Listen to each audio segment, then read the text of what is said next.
Queridos e amados irmãos, quero convidá-lo então a abrir no texto bíblico de 1 Samuel, capítulo 22.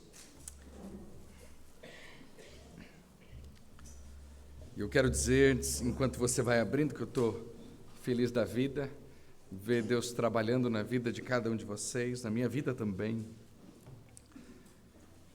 E louvo o Senhor ontem por estar recebendo aí vários adolescentes e vendo vários deles aqui, nos jovens ontem. Fiquei muito animado, muito feliz em ver essa nova geração adorando, servindo ao Senhor. Que Deus abençoe. É bom ver os primários hoje aqui, recitando 28 versículos do texto bíblico de Hebreus. Aí eu fico imaginando, né? Como Deus vai usar isso de formas tão diferentes na vida de cada um deles, mas eu creio que a palavra de Deus tem o poder de fortalecer as nossas vidas e de mudar o nosso coração. Então, que Deus abençoe a vida de cada um. Então, vamos ler o primeiro versículo, versículo 6, né, onde nós paramos a semana passada. Então, nós vamos trabalhando o texto bíblico. A gente está no capítulo 22 de 1 Samuel, e o primeiro versículo do capítulo 22 diz assim: 1 Samuel, capítulo 22, Saul ficou sabendo que Davi e os homens que o acompanhavam foram descobertos. Saul se encontrava em Gibeá, debaixo de um arvoredo, numa colina, com a sua lança na mão, e todos os seus servos estavam com ele. Quando eu li esse texto pela primeira vez, o que me chamou a atenção, não tem outra, foi Saul estava com sua lança na mão, e todos os seus servos estavam com ele. E Saul, então, estava no auge do seu poder aqui. No auge do seu poder. Ele estava com a lança na mão. E poder é algo que nós precisamos pensar, porque nós vivemos num mundo onde nós vamos olhar para as relações de poder de uma forma muito intensa, especialmente nos dias que nós vivemos. Eu começo falando do Senhor dos Anéis, que é a principal obra que trata do poder. A última série falou dos anéis de poder. Ele traz, inclusive, essa ideia, enquanto o Senhor dos Anéis está descrevendo a saga do Um Anel, a nova série tratou, então, dos anéis de poder. E o Senhor dos Anéis, uma das obras mais importantes da literatura inglesa, descreve o poder do Um Anel, que corrompe a todos que o possuem. Diz a abertura do Senhor dos Anéis, quando a gente abre o livro. Vou tentar fazer a voz mais do Clóvis, tá? 3 anéis para os élficos reis sob o céu, 7 para os anãos em recinto rochoso, 9 para os homens que a morte escolheu, 1 para o Senhor sombrio no espaldar tenebroso, na terra de Mordor, aonde a sombra desceu.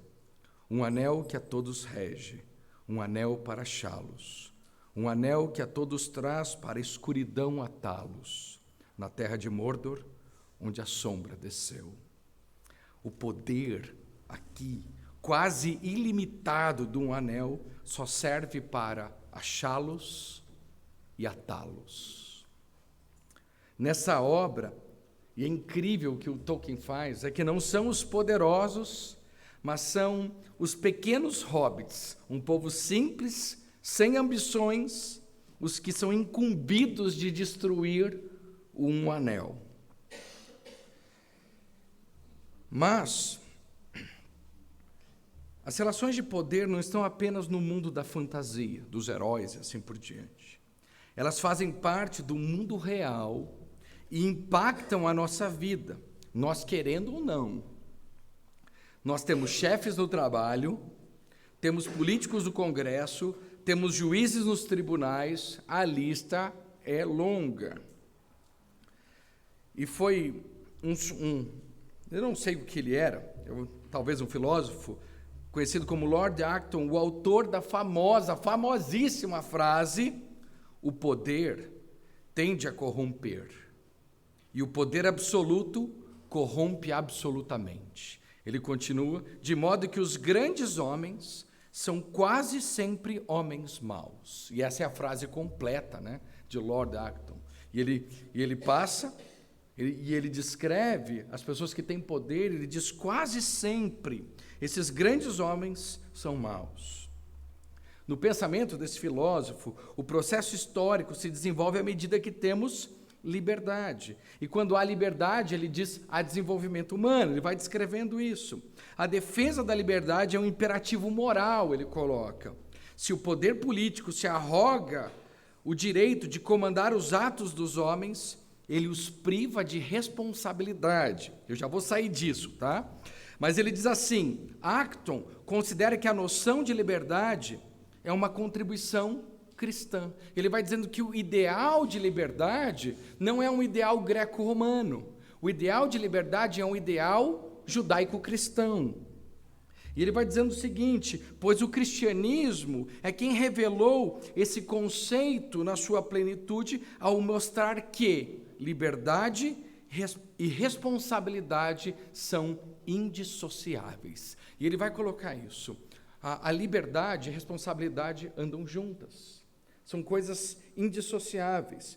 Intimamente associada à responsabilidade, a liberdade é uma condição necessária para atingir fins espirituais elevados.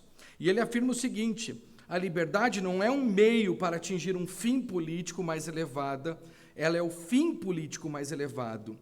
Não é para realizar uma boa administração pública que a liberdade é necessária, mas sim para assegurar a busca dos fins mais elevados da sociedade, civil ou privada. E ele termina o pensamento dele, é um pensamento muito interessante, trazido para a nossa realidade. Mas, quando a gente se depara com a realidade que nós vivemos, não é o que nós vemos. Nós vemos abusos de poder. A realidade é essa. E isso não é de hoje, é desde sempre. O proponente mais conhecido, né, e um dos mais antigos que tratou desse tema foi o próprio Nicolau Maquiavel. E na sua obra mais conhecida, O Príncipe, não sei se vocês já leram, muitos já tiveram contato com essa obra, de certa forma ou outra, ele argumentou que o objetivo do governante é manter o poder e estabilidade do Estado, independente de considerações morais ou éticas. Hoje em dia, especialmente no Brasil, é mais se manter no poder do que qualquer outra coisa. Saul, de certa forma, estava vivendo isso. Maquiavel defendeu que, em certas circunstâncias, assim como Saul aqui no nosso texto, é justificável o uso de táticas maquiavélicas, como manipulação e dissimulação, para alcançar os objetivos políticos desejados. Foi ele quem disse essa conhecida frase, dê poder ao homem e descobrirá quem ele é. Desde então, a pergunta sobre se o poder corrompe é um tema importante e complexo. Vou fazer essa pergunta para vocês. O poder corrompe? E a gente fica, é uma questão interessante. É importante, é complexo, a gente não consegue responder tão fácil isso. Isso tem sido discutido já há séculos. A Bíblia não foge dessa discussão e ela traz muitos exemplos sobre isso. Mas embora o poder em si não seja intrinsecamente corrupto, porque Deus é todo-poderoso, é verdade que o poder pode ter o potencial de corromper aqueles que o possuem. Isso inclui eu e você e qualquer pessoa, né? Às vezes a pessoa, a gente usa expressões como subiu na cabeça, né? Já viu? Subiu na cabeça. Ele virou certo dia encarregado, né? Ele era somente um repositor até o dia que ele se torna encarregado e ele se torna um inferno para os outros colegas que estavam na mesma posição que ele há uma semana atrás. Então a gente vê essas coisas, a gente precisa lidar com elas. Em nosso texto de hoje, vemos como o poder pode ser usado tanto para o bem quanto para o mal. E assim podemos aprender como podemos agir nesse contexto, porque, como eu afirmei, cada um de nós precisa trabalhar esse tema e como o Senhor, no final das contas, está cuidando de todas as situações. O que nós vamos aprender aqui hoje, pelos exemplos de dois homens, Saul e Davi, como que nós podemos lidar, então, com esse tema tão espinhoso que é o poder.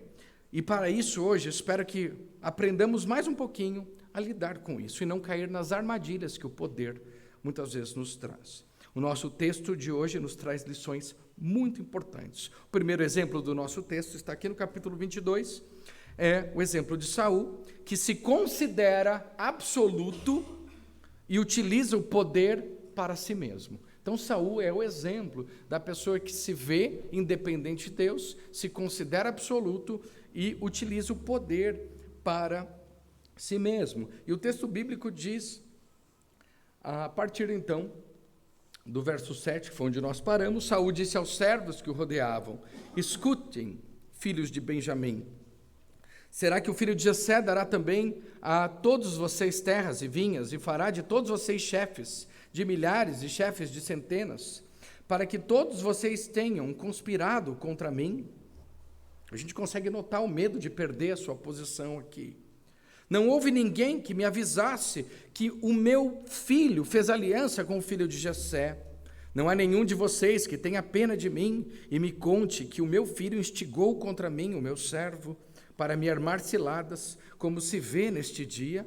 Detalhe que quem estava perseguindo Davi, não era Davi perseguindo Saul, era ele. Mas, continuemos. Então, Doeg, nosso conhecido aqui, capítulo anterior, com esse nome inesquecível, né? Então, Doeg, o edomita, que também estava com os servos de Saul, disse: eu vi o filho de Jessé chegar a Nobe para falar com Aimeleque, filho de Aitube, a pedido dele. Aimeleque consultou o Senhor, também lhe deu o mantimento e a espada de Golias, o filisteu. Então o rei mandou chamar o sacerdote Aimeleque, filho de Aitube, e toda a casa de seu pai, a saber, os sacerdotes que estavam em Nobe, e todos eles vieram ao rei. Saul disse: escute, filho de Aitube. Este respondeu: eis-me aqui, meu senhor. Então Saul lhe disse: por que você conspirou contra mim, você e o filho de Jessé? Pois você lhe deu pão e a espada, e consultou Deus a favor dele, para que se levantasse contra mim e me armasse ciladas, como hoje se vê. Aimeleque respondeu ao rei: e quem entre todos os servos é tão fiel quanto Davi, o genro do rei, chefe da sua guarda pessoal e honrado em sua casa? Por acaso foi essa a primeira vez que consultei Deus em favor dele? Não. Que o rei jamais acusa este seu servo, nem ninguém da casa de meu pai, pois este seu servo de nada soube de tudo isso, nem muito nem pouco. O rei respondeu: Aimeleque, você certamente morrerá, você e toda a casa de seu pai. Então o rei disse aos guardas que o rodeavam: voltem-se e matem os sacerdotes do Senhor, porque também estão de mãos dadas com Davi, e porque souberam que fugiu e não me disseram nada. Porém os servos do rei não quiseram estender as mãos contra os sacerdotes do Senhor. Então o rei disse a Doeg: volte-se, você, e mate os sacerdotes. Então Doeg, o edomita, se voltou, investiu contra os sacerdotes. Naquele dia ele matou 85 homens, que vestiam estola sacerdotal de linho. Também a Nobe, a cidade desses sacerdotes, passou a fio de espada. Matou homens e mulheres, meninos e crianças de peito, bois, jumentos e ovelhas.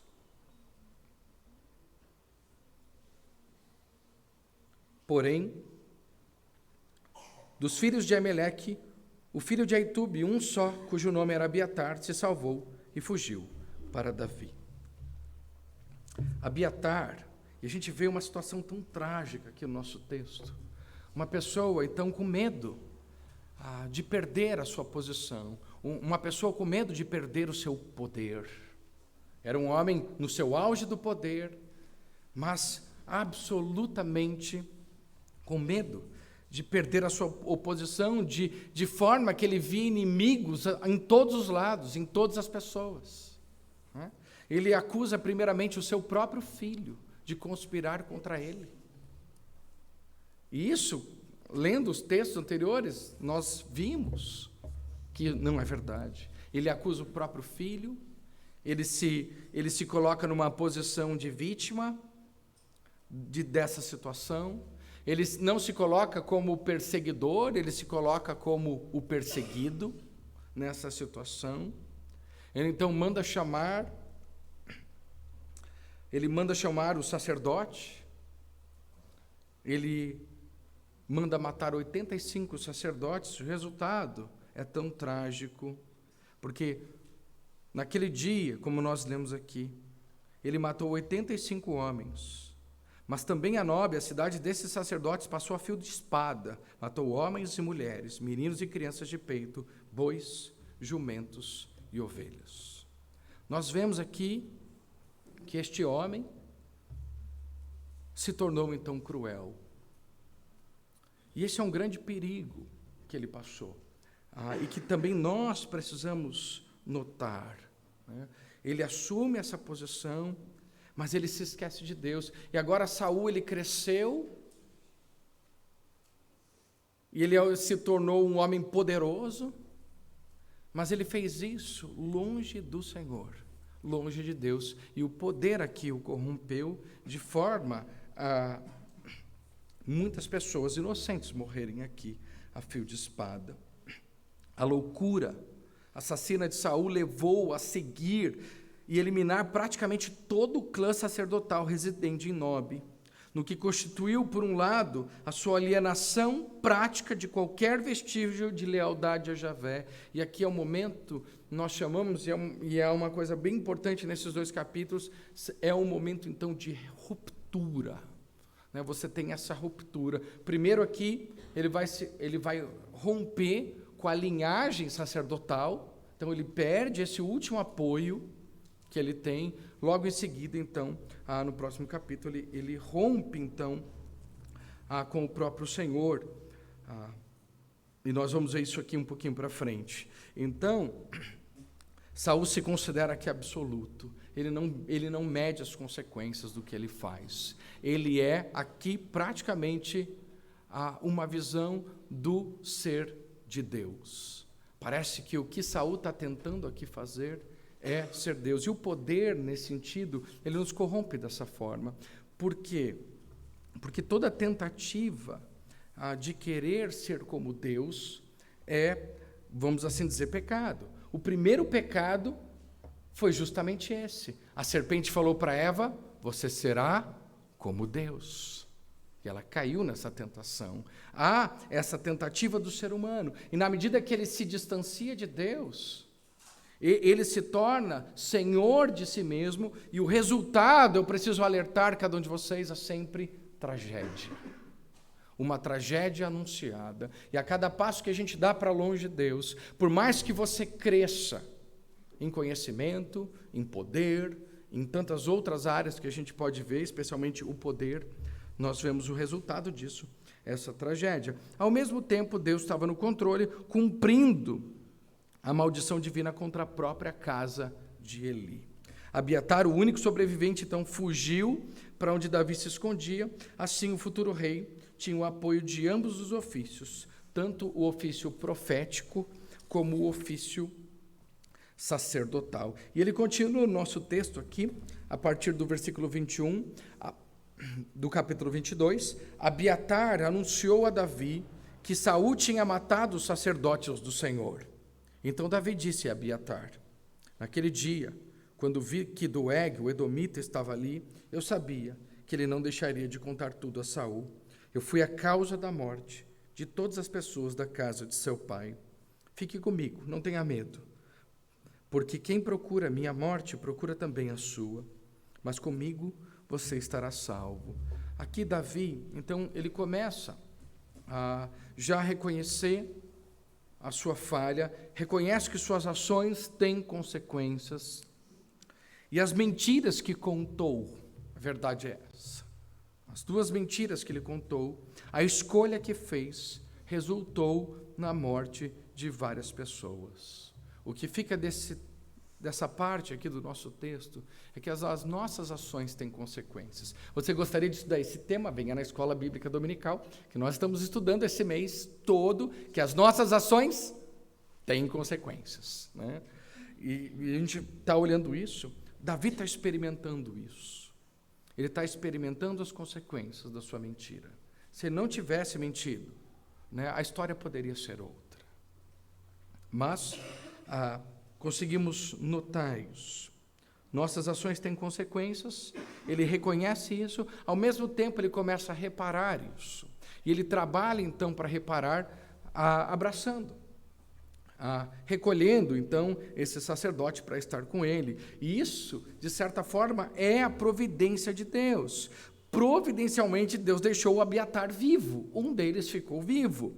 E a presença de Abiatar, que era sacerdote, demonstrou ser valiosa desde o início, quando Davi teve de tomar uma decisão, quando a dar assistência a Keila, que estava sendo atacada pelos filisteus. A perseguição de Saul aqui fica implacável, se torna severa, o que fez Davi vagar pelo sul de Judá. E aí nós entramos então no capítulo 23, fazendo o contraste agora, não mais com Saul, mas com Davi. Diferente de Saul, que se considerava absoluto e utilizava o poder para si mesmo, Davi se considera dependente de Deus e utiliza o poder para o bem-estar de outros. Então Davi tem o seu primeiro teste ao lidar com o poder. E ele faz duas coisas que nós devemos aprender hoje. Ele rejeita o poder absoluto. Ele reconhece que há um poder maior do que o dele. Ele reconhece que debaixo de todas as esferas de poder existe aquele que é soberano. E esse é o primeiro passo que nós precisamos dar, reconhecer a soberania do Senhor. Ele faz isso como? A gente vai ler agora. Ele consulta o Senhor. Ele se aproxima de Deus, ele vai até Deus, ele quer saber o que Deus quer que ele faça. É muito diferente de tomar as suas próprias decisões, encarar a vida, eu dou conta, eu vou para frente, eu sou invencível, que não é, óbvio, e assim vai. Em primeiro lugar, ele rejeita o poder absoluto. Em segundo lugar, ele usa o seu poder em favor de outros, mesmo em meio à traição e ingratidão. E essa é a segunda faceta de lidar com o poder, que a gente vai ver. Então, Davi aqui livra a cidade de Keila, e a gente vai ler os primeiros 6 versículos que dizem o seguinte: então disseram a Davi, isso em meio a uma perseguição violenta, eis que os filisteus estão atacando a cidade de Keila e saqueando as eiras. Davi consultou o Senhor perguntando: devo ir e atacar esses filisteus?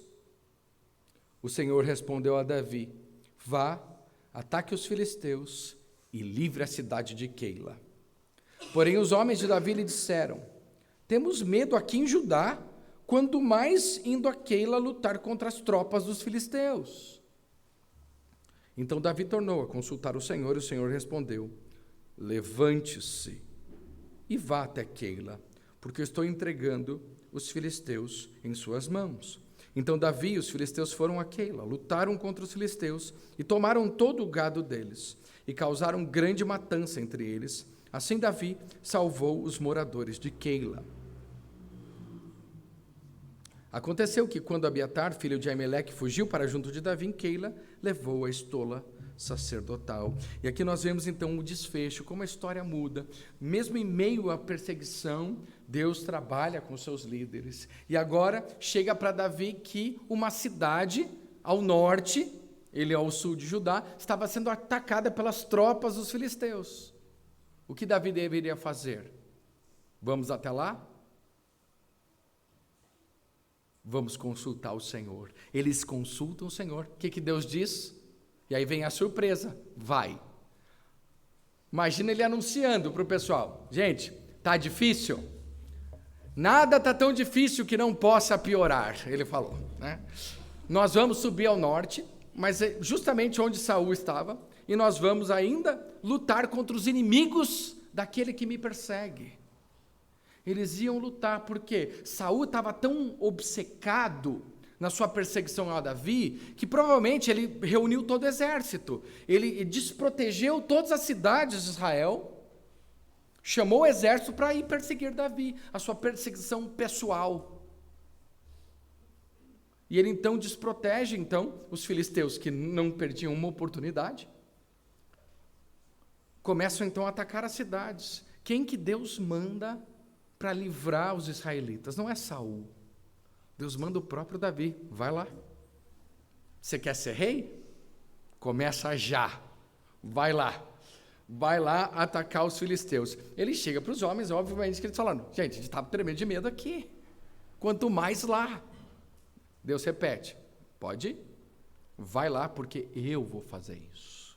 E aí a gente entende que o poder não vem de nós, é ou não é? O poder vem do Senhor. Vai lá? Estou com medo. Não, mas eu garanto. E Deus responde para ele. Não é lindo quando a gente lê isso aqui? Levante-se e vá até Keila, porque eu estou entregando os filisteus em suas mãos. O poder vem de mim. Você precisa aprender isso, Davi, de uma vez por todas, que o poder não emana do povo, ainda que a gente tenha isso na nossa Constituição. O poder emana de Deus. O poder final vem dele. Isso é tremendo. E ele então, ele vai. E aí ele vence isso, né? Qual que foi o resultado que ele ganhou com essa vitória? Vamos ler. Você vai ver agora, ele vai, ele obedece, ele vai. A partir do verso 7. Foi anunciado a Saul que Davi tinha ido a Keila. Então Saul disse: Deus o entregou nas minhas mãos. Está cercado, pois entrou numa cidade de portões e ferrolhos.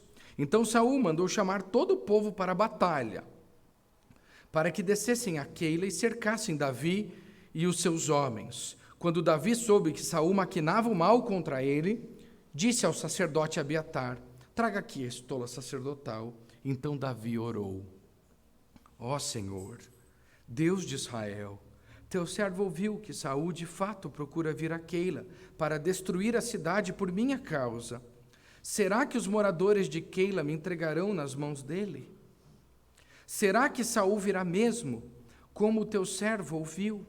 Ah, Senhor, Deus de Israel, revela isto ao teu servo. E o Senhor lhe disse: ele virá.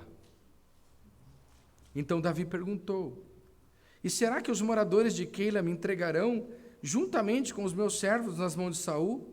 O Senhor respondeu: entregarão.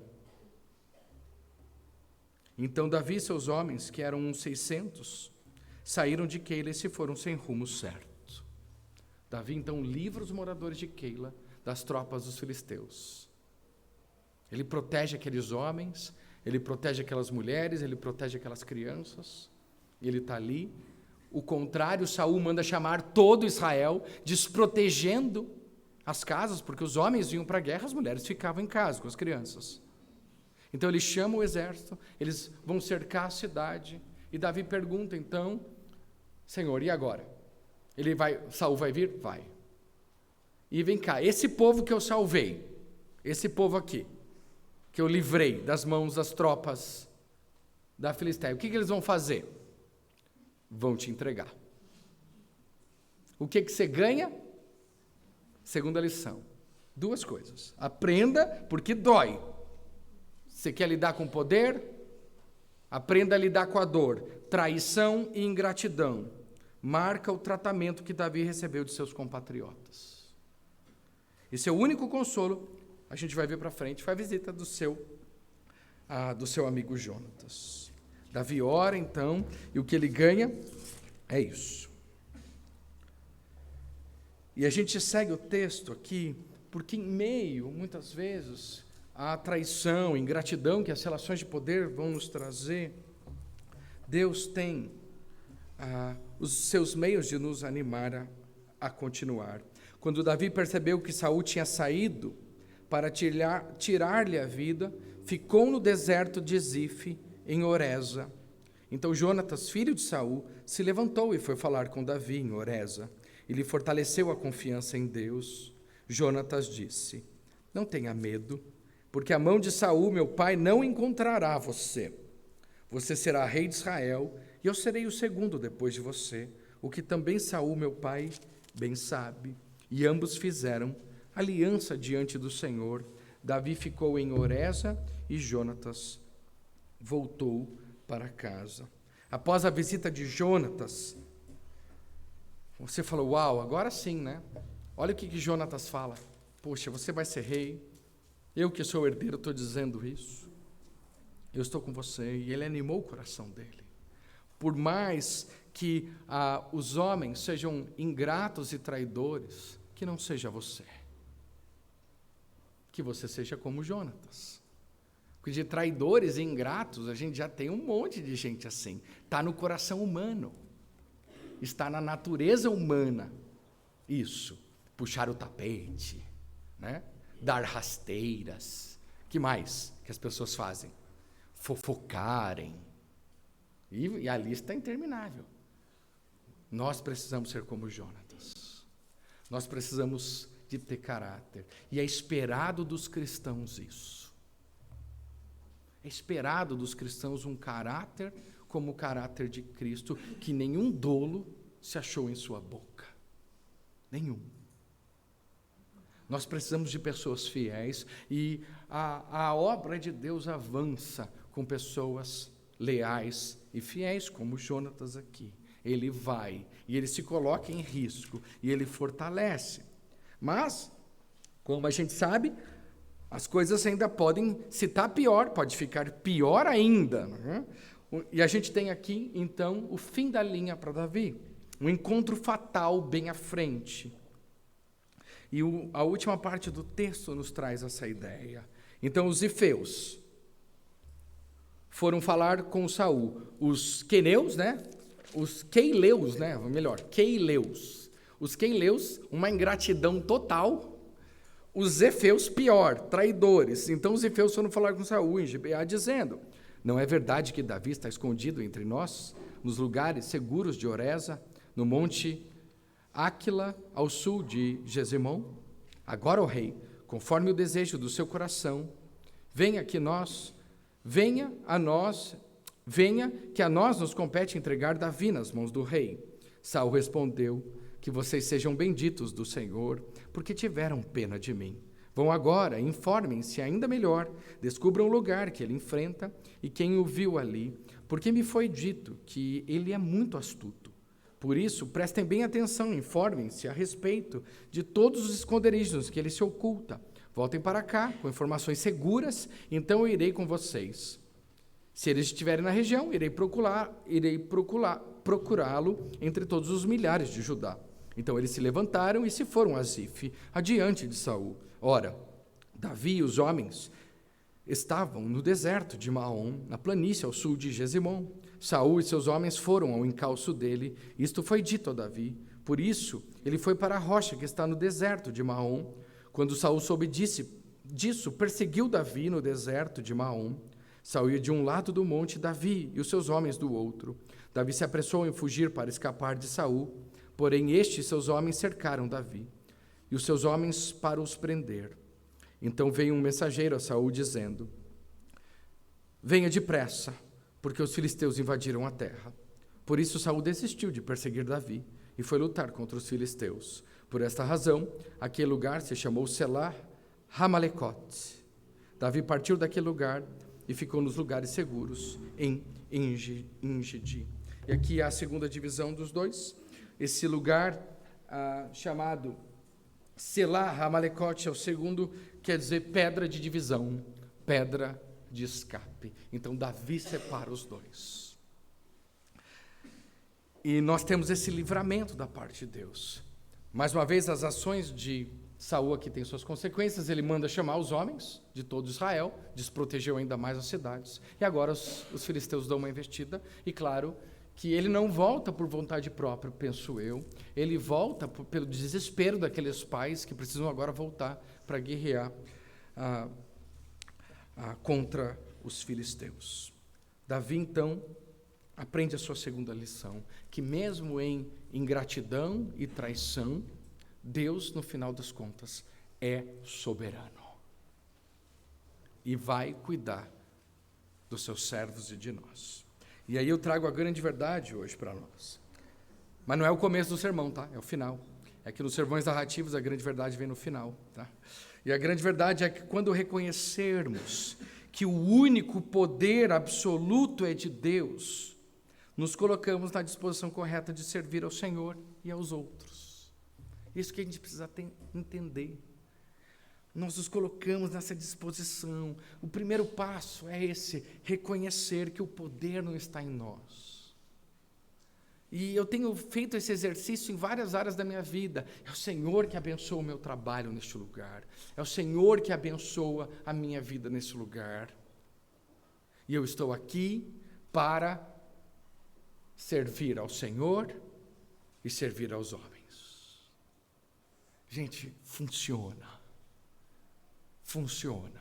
É tão maravilhoso quando a gente pode ter a vida nessa cosmovisão, e o que aqui, nesse contraste, Saul e Davi fica tão claro. Então, precisamos reconhecer que o poder não é nosso, que nós agimos no poder de Deus.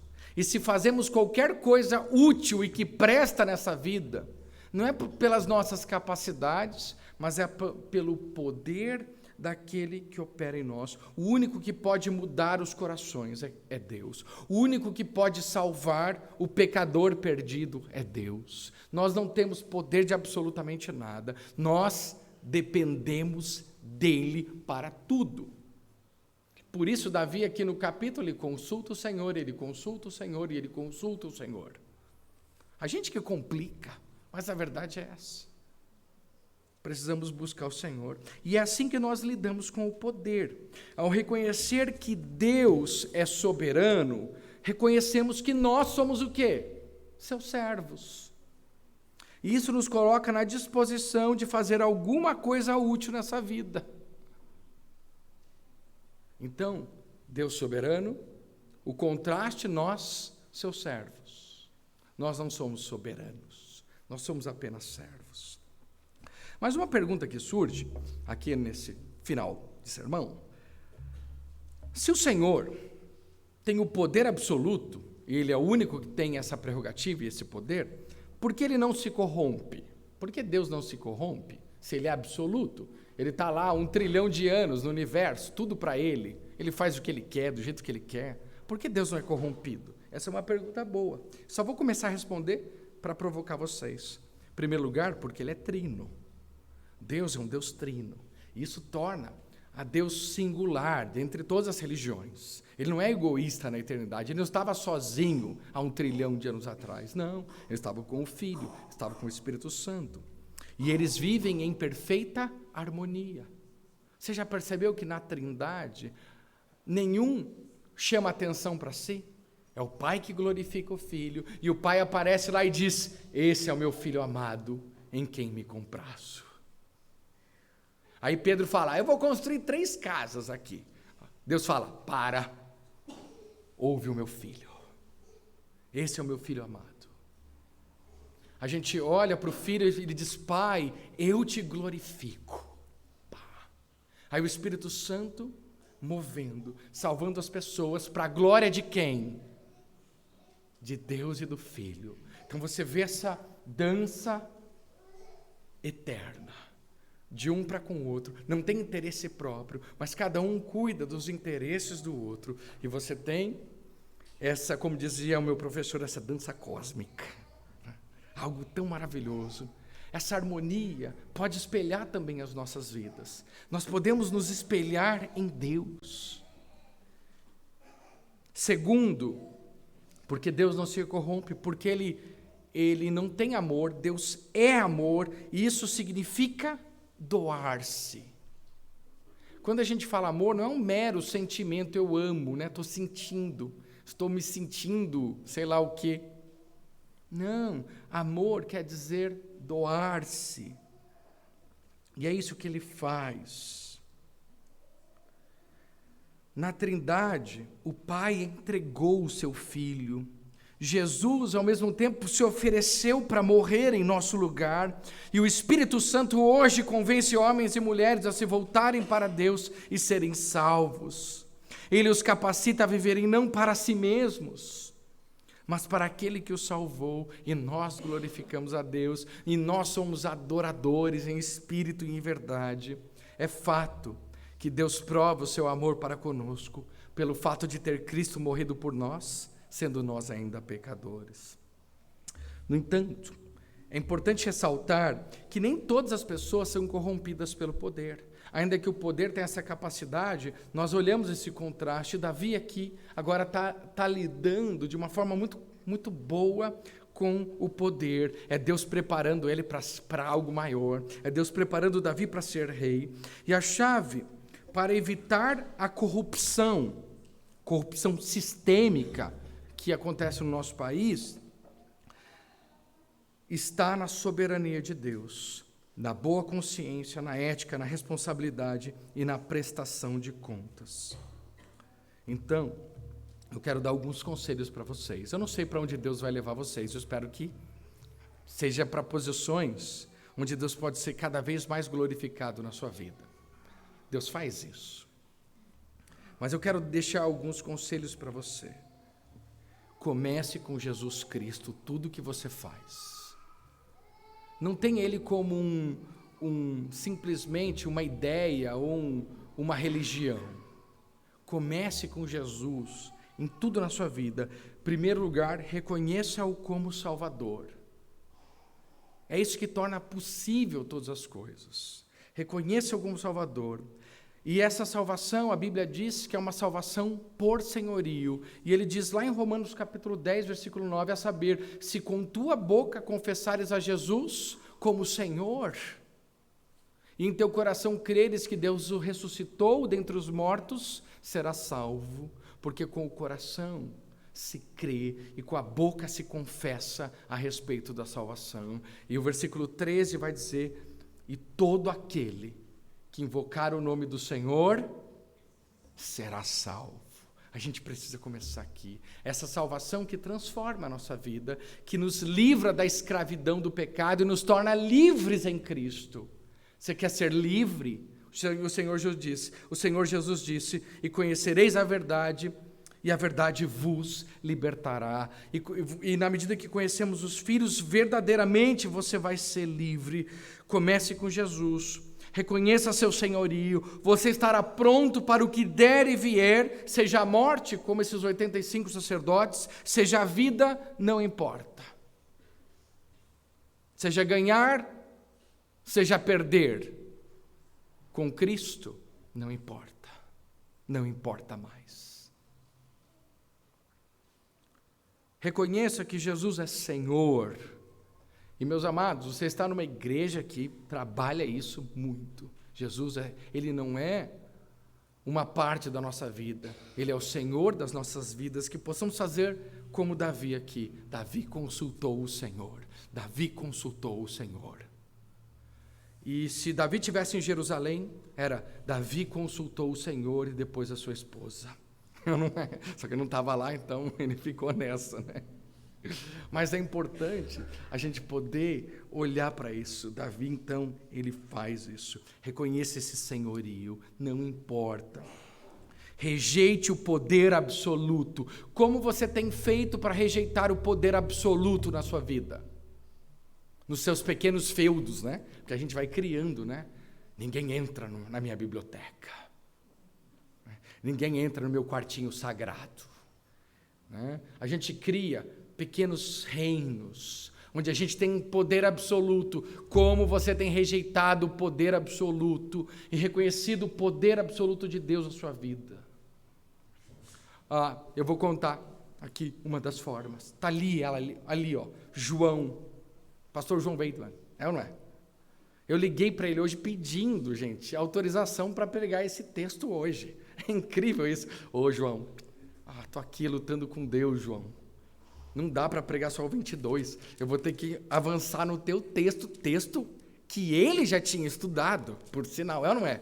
E ele vai pregar semana que vem com uma outra visão. Nós combinamos a ideia, né, dele trazer uma outra visão desse texto do capítulo 23. Eu falei, olha, João, pelo que você está me falando, dá. E aí, é possível? Ele falou, prega a palavra. Eu falei, o quê, né? Falou, pregue a palavra. Mas eu não estava fazendo aquilo por nada. Eu estava fazendo aquilo porque eu presto contas. Eu não sou o Senhor absoluto da Igreja Batista Calvário, nem quero ser. Não, tem homens fiéis aqui.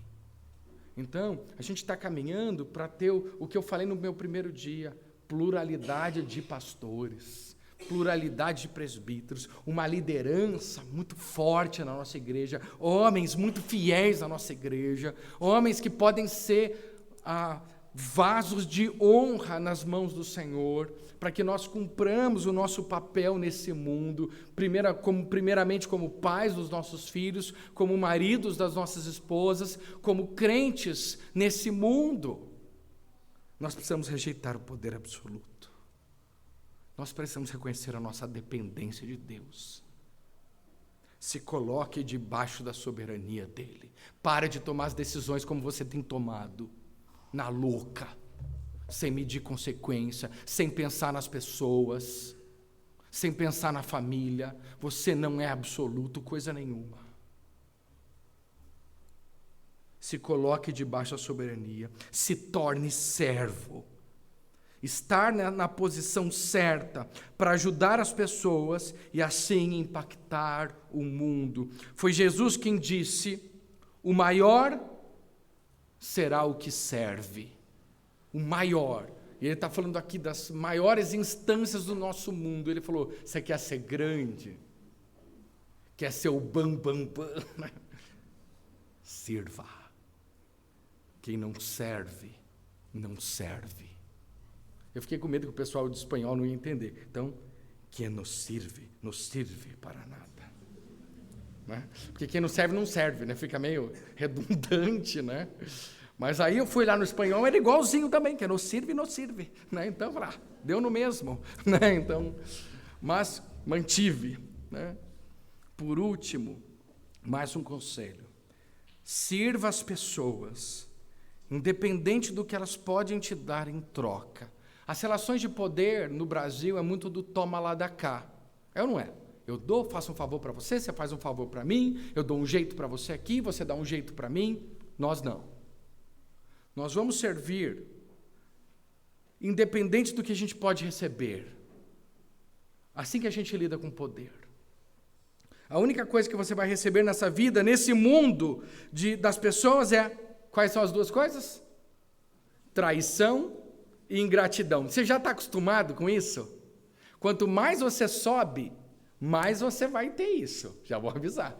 Então, às vezes as pessoas até querem ficar na base para que isso não aconteça, né? Mas se Deus permitir você subir, não espere outra coisa.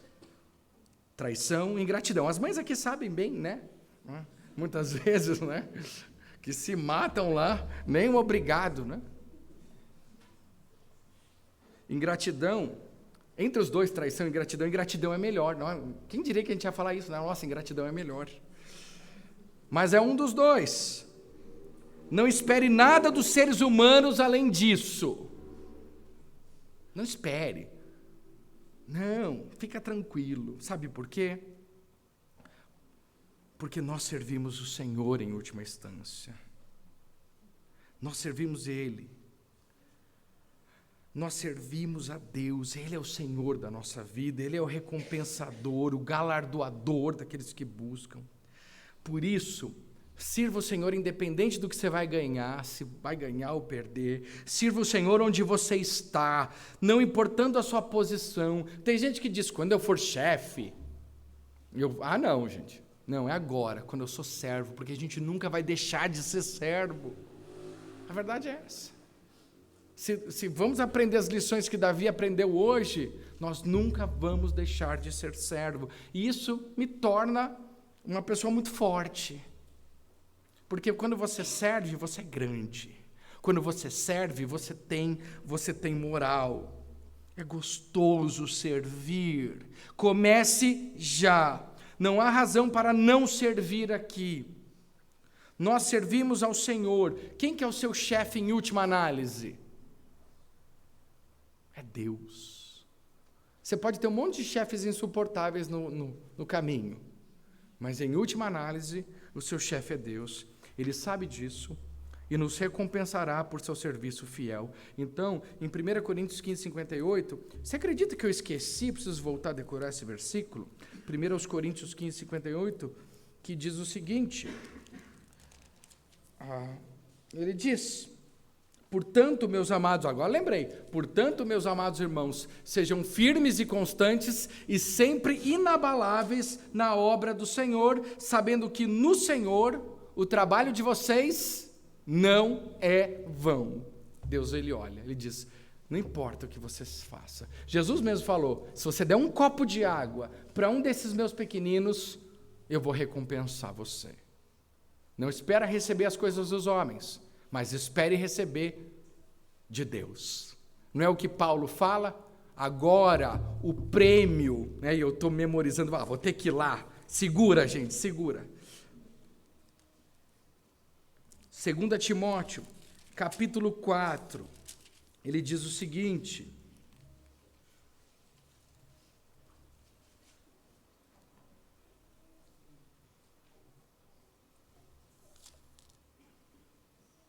desde agora me está guardada a coroa da justiça que o Senhor, reto juiz, me dará naquele dia, e não somente a mim, mas também a todos os que amam a sua vinda.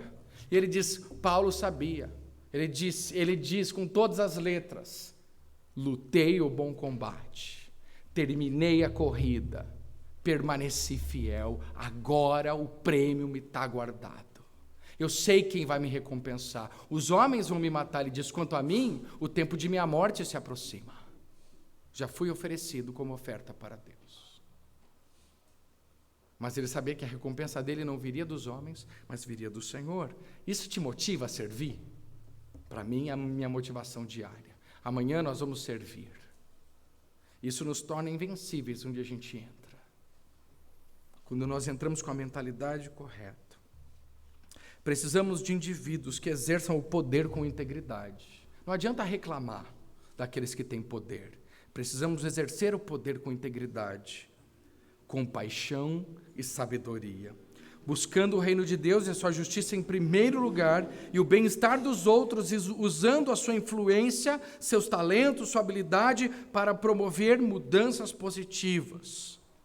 Faço um parênteses aqui. A rebelião ou luta de classes não é o caminho. Submissão a Deus é o caminho. Isso nos faz lutar com armas que não podem ser vencidas por mãos humanas. Alguém conseguiu vencer Davi no nosso texto? Por mais ruim que estivesse a situação, Deus estava no controle. Digo o seguinte, os homens, maridos e pais, devem ser líderes servos.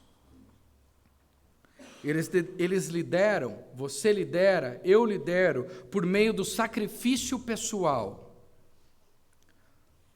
Os homens, maridos e pais, provêm, protegem, eles vão na frente e chamam sua família para servir a Deus por seu exemplo piedoso. Um pai desses pode dizer como Paulo, lutei o bom combate, terminei a corrida, permaneci fiel. As mulheres devem ser exemplos de boas obras. Elas podem trazer aos seus lares e igrejas a beleza do cuidado.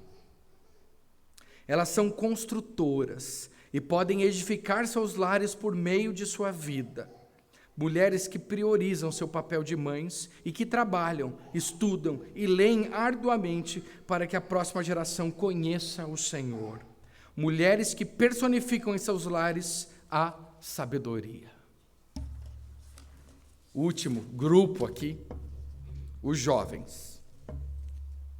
Com vocês, é meia página, é nada, né? Os jovens precisam aprender a confiar em Deus antes de sair por aí para conquistar o mundo. Ponto final. Vocês precisam aprender isso. Antes de sair aí, de modo inconsequente. Não. Primeiro, deserto. Ontem mandei um jovem para o deserto. Falei, vai para o deserto.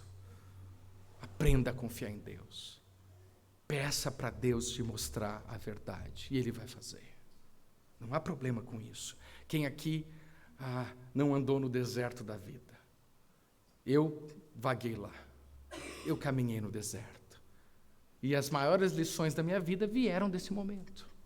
Quando eu tive que aprender minha dependência de Deus, aprender que a minha sabedoria não valia muita coisa. O deserto, jovens, faz parte. Se você quer ser grande, de verdade, não achar que é grande, porque tem um monte de gente que acha que é grande, mas não é. Você precisa entrar no deserto. Jesus entrou no deserto. Jesus é o nosso maior exemplo de deserto. E que vocês aprendam o caminho de Provérbios, que encontrem a sabedoria. E eu amo ler livro de Provérbios assim. É o jovem que chega lá no capítulo 1, e ele evita as más companhias do capítulo 1, e ele vai, e ele tem que fazer uma escolha entre a mulher loucura e a sabedoria no capítulo 8, e ele continua, ele vai agregando, mas no final, ele encontra com a sabedoria. A mulher virtuosa não é uma mulher real. A mulher, para mim, a mulher virtuosa é a personificação da sabedoria. Porque isso é um alívio para vocês, né, mulheres? Imagina vocês serem aquilo, né? Acordar às 3 da manhã e dormir às 4 horas da manhã, né, cara? Né? Ela quase não dorme, ela só trabalha. Aquilo é a sabedoria, ela não te deixa. A ideia é essa, né? Então você tem isso, então é um alívio, né? Às vezes as mulheres, eu vejo, se colocam toda aquela carga, né? Fica difícil. Mas ela é o guia de vocês. Para as mulheres, sejam aquelas mulheres, é o nosso alvo. Que vocês, meninas, jovens, encontrem a sabedoria, que a sabedoria os conduza. Infelizmente, a maioria dos jovens é tardio hoje, demoram muito para adquirir a sabedoria, e não são poucos os que se tornam tolos e até mesmo zombadores. A exemplo do pequeno pastor luterano. Como que era o nome dele, o pequeno pastor luterano? Friedrich Nietzsche, né? O apelido dele era o pequeno pastor luterano, filho de pais luteranos. Filho de pastores. Terrível, né, gente? Que vocês, jovens, primeiro lancem as raízes antes de crescer. Façam isso. Permitam isso. Quando você vê uma árvore enorme, você pode saber que a sua raiz é muito profunda também. O desejo do meu coração é que Deus levante uma geração fiel ao Senhor. Eu trabalho para isso. Esses talvez possam fazer alguma diferença. E em nossa igreja, nós estamos formando uma geração de líderes que pode fazer uma diferença nesse mundo. E para que isso aconteça, primeiro se faz necessário aprender a confiar em Deus. Fazemos isso, voltando ao sermão anterior, buscando o reino de Deus e a sua justiça em primeiro lugar. É a maneira de estar no lugar certo e na hora certa. Não é tanto networking, é buscar a Deus em primeiro lugar e você estará no lugar certo e na hora certa, porque Deus é soberano. Os desdobramentos disso são extraordinários. Podemos ter pessoas que trazem um contraste em um mundo sem esperança. Pessoas que utilizam seus talentos, habilidades e, sobretudo, o seu chamado cristão para impactar o mundo, a começar de suas famílias, igrejas, universidades e posições de head, como eu gosto de dizer, né? Em empresas ou mesmo no governo. Que Deus abençoe vocês. Oremos. Querido Pai, obrigado, Senhor, em meditar um pouquinho nesse sermão biográfico, contando uma partezinha da vida de